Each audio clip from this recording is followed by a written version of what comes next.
you all for joining us today.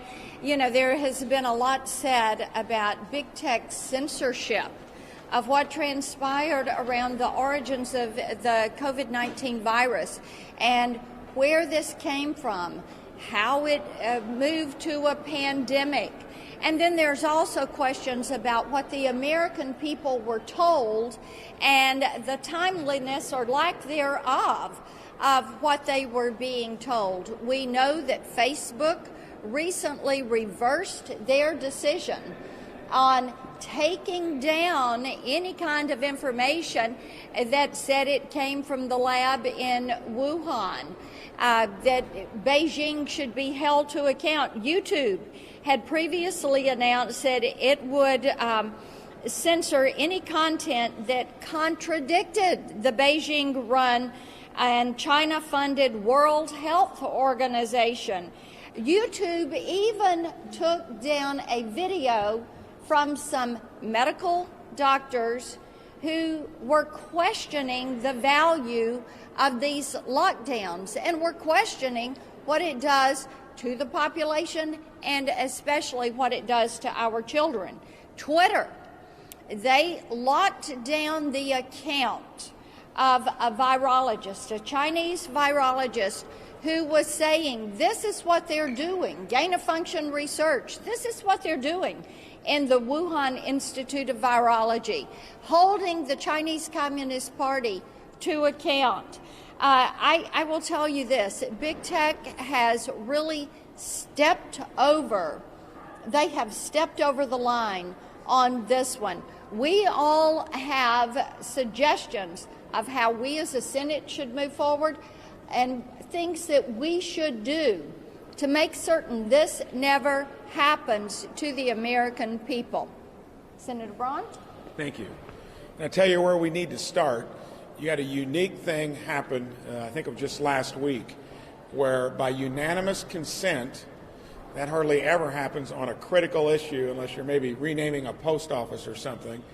We got it through the Senate to ask our own intelligence agencies to release the information that we house. And for as much havoc as this has created, not only for our own country, across the world, why we wouldn't start there with President Biden, spoke to Secretary Blinken, asked him. He said, had no good reason why you would not release that information. We need to start there to get to the bottom of it. And when you talk about big tech being mum on the subject, basically, when you've got every U.S. senator that wants to at least start there, we need to have accountability. And I think it's for them to step up and lead the charge. They are the place that people look to, listen to, where are they at? And we need to start there.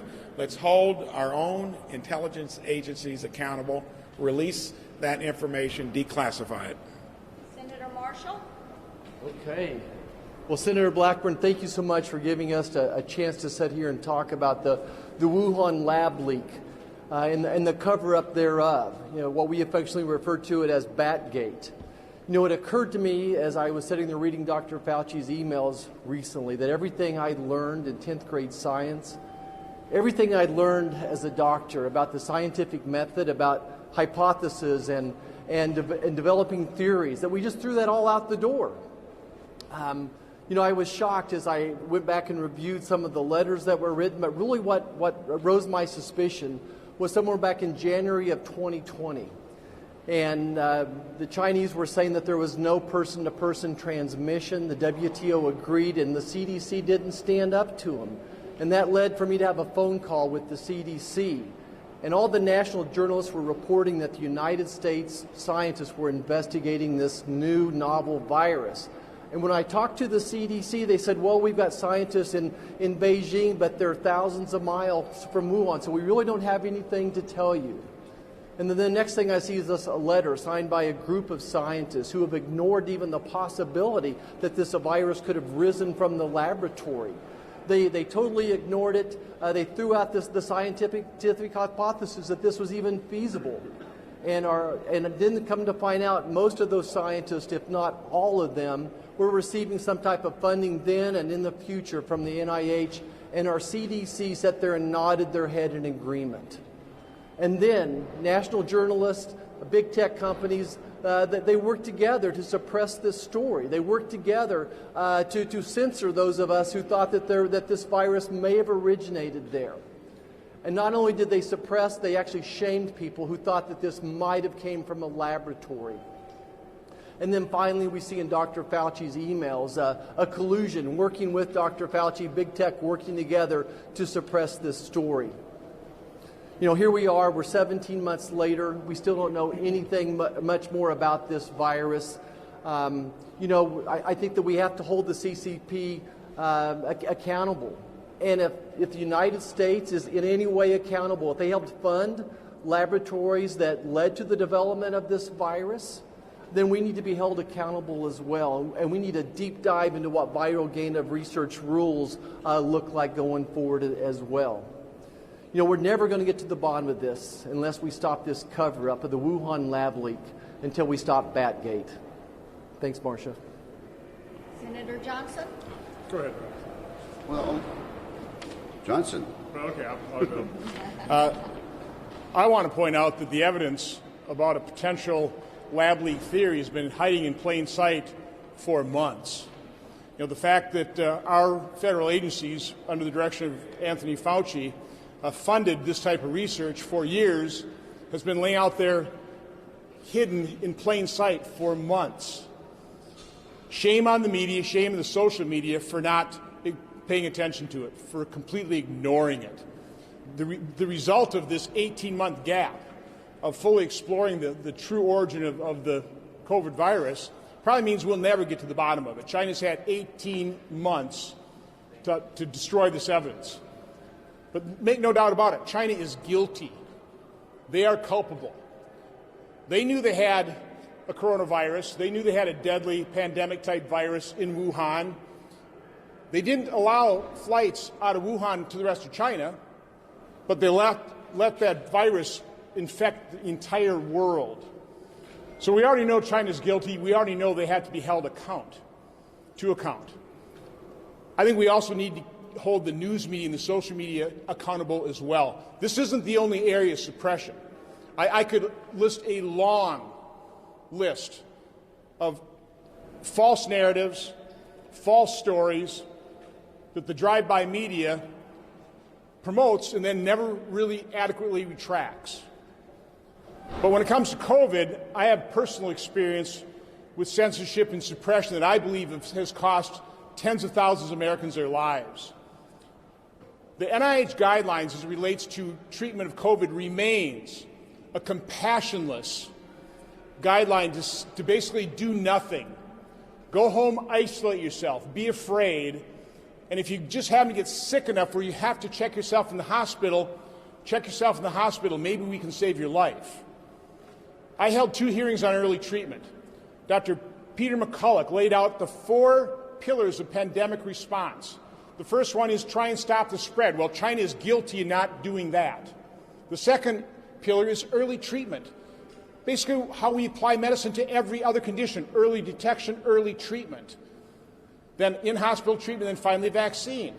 Why did our health agencies, why did Anthony Fauci, why did the mainstream media suppress and censor doctors that had the courage and compassion to treat patients early with cheap, generic, repurposed drugs? Why did that happen?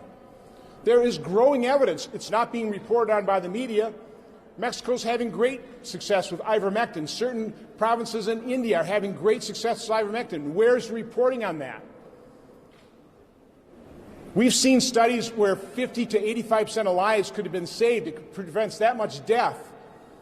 Apply that percentage to the 600,000 Americans that lost their lives, which is why I believe the news media will never admit their complicity and why they will never admit they were wrong here. But it's not too late. Lives can be saved. We're still going to need early treatment. No matter how effective a vaccine is, no matter how effective immunity from having been infected is, other people will get infected. Other people are going to need early treatment. So I am imploring the media, pay attention to people like Dr. Corey, Dr. Peter McCulloch, the other doctors that have the courage and compassion to treat patients. It's not too late. We need to start and really robustly explore early treatment now. finally, Senator Wicker, who joins me in holding big tech accountable and dealing with Section 230 and censorship. Thank you, Senator Blackburn and others. The last quarter of a century has seen enormous growth in the internet, and much of it's been positive, as we all know. But the result of this quarter century has been that it has allowed a handful of internet big tech platforms to grow enormously large, enormously rich, and enormously powerful, to the point where they decide what is the news. They decide what information the public is going to get and what information is going to be blocked. And it's not just the Wuhan virus, which is an outrage, as my colleagues have just described. We could cite chapter and verse time and time again about these big platforms deciding what we will hear and what we can't hear. So let me just help out by saying Senator Johnson is right, and I will cite a few examples. Google threatened to cut off several conservative websites, including The Federalist. How do they have the power to do that? How can they justify doing that? Companies restrict or terminate conservative users' accounts and content on social media. Facebook announced it's suspending the account of a former president of the United States. That is too much power for them to decide who can and who cannot make news and be quoted. Twitter moved to censor any coronavirus coverage that they thought, in their judgment, might cause widespread panic. How does a multi-rich, powerful internet platform get to make that decision? And I could go on and on and on. That's why I've joined with senators like Senator Blackburn in trying to correct the Section 230 gaps, but also why I'm introducing legislation to make it clear that these large internet tech platforms cannot discriminate based on their own opinions and based on what they think the public should and should not be allowed to hear. This is a serious, grave threat to freedom and the open exchange of ideas under our Constitution, and I'm glad to stand with these members on this task.